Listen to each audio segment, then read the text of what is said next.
औज़ुबिल्लाहिमिनश्शैतानिर्रजीम बिस्मिल्लाहिर्रहमानिर्रहीम। मैं शाहिद इकबाल मोहम्मद रमज़ान अमीर मुकामी जमात इस्लामी हिंद मालेगांव।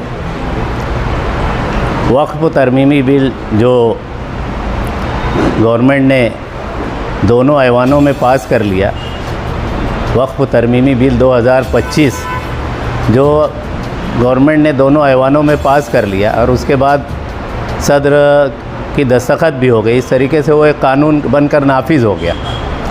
लेकिन उसके ज़रिए से हुकूमत की मंशा बिल्कुल ज़ाहिर है कि वो मुसलमानों की वक्फ प्रॉपर्टी पर कब्ज़ा करना चाहती है, जो एक खुली किताब की तरह आया है। लेकिन हुकूमत मुख्तलिफ़ ज़राए से, मुख्तलिफ़ गोदी मीडिया के ज़रिए से इस तरीके से प्रोपेगंडा कर रही है कि ये मुसलमानों के मफाद में किया हुआ कदम है, जबकि ये इंतहाई गलत बात है, झूठ बात है। और मुसलमाना ने हिंद जो है पूरे के पूरे जो है उसके ख़िलाफ़ है। वो कुछ लोगों को जो प्रपोज़ कर रहे हैं, आगे ला कर दिखा रहे हैं, ये इंतहाई गलत बात है।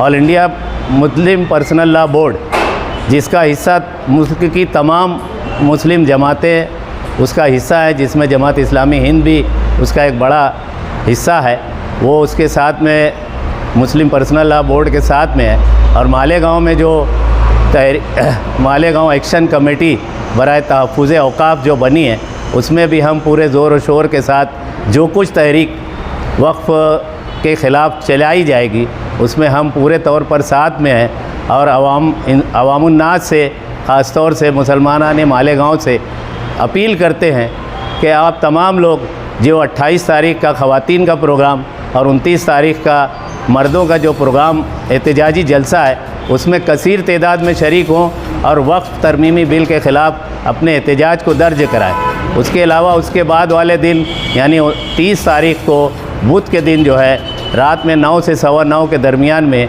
15 मिनट जो है पूरे शहर की बत्ती गुल करना है। इस तरीके से हमारे जो अकाबरीन है, जो मुस्लिम पर्सनल लॉ बोर्ड के जो ज़िम्मेदारान हैं, उनकी तरफ से जो कुछ भी तहरीक आएगी, हम मुसलमानाने मालेगांव उसका भरपूर साथ देंगे। मैं जमात इस्लामी हिंद मालेगांव की जानिब से तमाम आवाम से भी अपील करता हूं और लोगों को ये यकीन दिलाता हूं कि जो कुछ तहरीक मुस्लिम पर्सनल लॉ बोर्ड की जानिब से चलेगी, उसका हम भरपूर साथ देंगे और पूरे तौर पर अपनी दिलजमई के साथ में उसके साथ में खड़े रहेंगे।